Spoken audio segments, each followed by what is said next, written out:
Okay, so this is the return for you guys since the loss of your drummer. How has that whole experience been for you guys? So I think that it's been both just as good as it has been bad. Obviously, earlier on, it was rough for us. We didn't have the ability to continue playing shows, and obviously, we all grew up as childhood friends originally, so it took some time. But now we use that time to record 2 records and rehearse and get ourselves ready to play live shows. So we've learned a lot from it, and obviously got a lot closer because we were all Vinny, Angelo, and I were childhood friends. So it brought us closer together, and overall, I think it affected our music in a positive way as far as the emotion goes. So you had a tribute music video too. Yes. What was the thought process behind that? Where did you get the idea? We actually we recorded that song with John before he passed away. That was the last song. Yeah, he wrote the whole song. He wrote the entire song, including vocal melodies and stuff like that. Lyrics were all done by him. It was just something that he kind of had under wraps for a while. He was creating it in solitude, I guess, and brought it to us, and we all learned it from him. It took him a while to write those lyrics because they really meant something to him, or it was stuff going on in his personal life. So it was nice. And then after his passing, we decided that song would be the way that we would his ideas flow and elements of it to us. That we wanted to see. That's awesome. It's really beautiful. How's it been for you? Coming in since this, but you were doing a great job, by the way. It's been a cool experience. I haven't, I wasn't really super into, the whole post-hardcore, scene before this, but it's really been growing on me. I have a lot of fun drumming with them. It's been a pretty good experience. And we played with him back in the day with John, and that's how we ended up meeting him. Because was it your first or second show with your band? It was the first one of my first shows. He was in another band, and it was his first show, so we got him on we organized a bill at our local venue, and he was on, and then we contacted him after. Cool. So how's the tour been going for you guys? It was really good. Interesting. A lot of stuff happened. Yeah. Like what? That sounds like a good story. I took a shower in the Walmart parking lot with a gallon water jug, bathing suit. We ate a lot of for Todd. That was the meal of the tour. It was for Todd. Nice. And pizza. We were definitely spoiled a little bit leaving because we all come from such big Italian families, and we come from such an Italian, just heavily Italian cultured area. So all of our parents sent us off with food, stuff like that. But a lot of lessons have been learned from this tour, definitely. So. But a lot of changes, I'll tell you that. It was more than this has been a long time coming. It's been 2.5 years in the making. 3 almost. Because we had a tour planned before John passed, and then he passed away, so it didn't work out. And then we waited till we recouped, and then we got together. And now it's finally here, and it's amazing. It's more than we expected.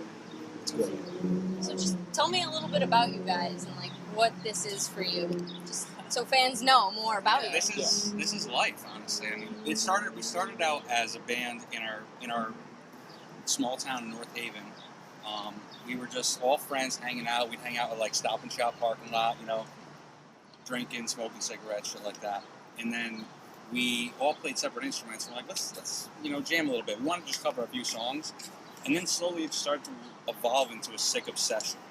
And we were meeting every day, practicing every day. We practiced on Christmas. We practiced on every holiday. It doesn't matter. And we were just going. We were like a cigarette speedboat, honestly. And then he passed away, and it changed a lot of things for us. But we gained a lot more knowledge and insight about the world around us and the relationship we share with other people. And that being said, it's a totally different energy collectively moving forward now. But this is what we want. This is what we wanted with John. This is what we want for ourselves. And there's no other way to live, honestly. For me, it's recording and stuff is all right, but every time you step on stage, it's all right, I know why I'm doing this. That passion just is what I want. It's just what I feel. I would definitely say. So what's next? What's next? More touring. We'll be touring throughout the summer. We have a July tour planned.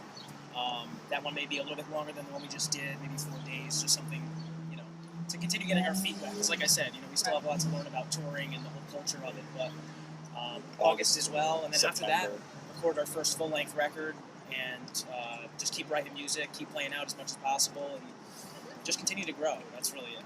We want as many people to hear our music as possible. What's your process when you write albums and music in general? It's really always been the same. Honestly, we've always sat down mainly with Angelo, and back when John wrote with us, he was always a part of the writing process, and me as well. But me and Angelo will sit down with guitar. If he comes up with a riff that he really likes, that he wants to work with, we'll sit down, we'll work it out, and once that's set, we'll put a vocal melody over it, and we'll take it from there, and everyone will do their respective parts. We always map out the structure to the songs too. So, whatever, you go main riff, verse, chorus, and there's a lot of other different kind of things you can add in, but we like to map it out so we can kind of feel the tension and release throughout the whole song. And honestly, sometimes we're not feeling what comes out. We try to at least make it based off of some emotion, some intention. So you can't force writing, unfortunately. I mean, you could, but the best songs are felt, and we know that through every other song that you've heard that you enjoy. Most likely, that's because there's the most feeling, implanted inside of that thing. So it's really cool. And writing's fun. Yeah, writing's fun. It's really the whole process. It's just the creation. Right. It's the meat of the band. That's what we all, every human wants to do is create. So this is like a question I enjoy asking every band, because I just like to see where they want it to go, which direction they want it to go. What would be your dream show? Like what location, what venue, what bands would be there? I think we all have somewhat of a different answer as Right. far as the bands that we play. I would say we want to Phoenix, the SBC, wherever Avenged Sevenfold plays. LBC? LBC Theater in Long Beach, California. No, it's Long Beach Arena. Long Beach Arena, where Avenged Sevenfold played and AFI played. Chain Reaction in Cali, or Phoenix Theater before it got shut down. I would want to play with Avenged Sevenfold, AFI, Pianos Become the Teeth, and Touche and Warren. If I could That'd be choose. the dream show. Definitely. I think we all collectively love AFI. Yeah. That's really kind of what inspired Like us our to start favorite band. creating. That's awesome. So definitely AFI being on the bill. AFI, somewhere or another. AFI.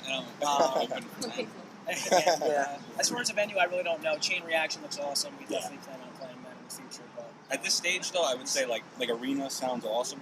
Filled in arena. Right. But smaller size venues, like what we said, not really small, but packed and people singing their But like songs. legendary Yeah, venues. exactly. Yeah. Yeah, that's the goal. Most definitely. At this point.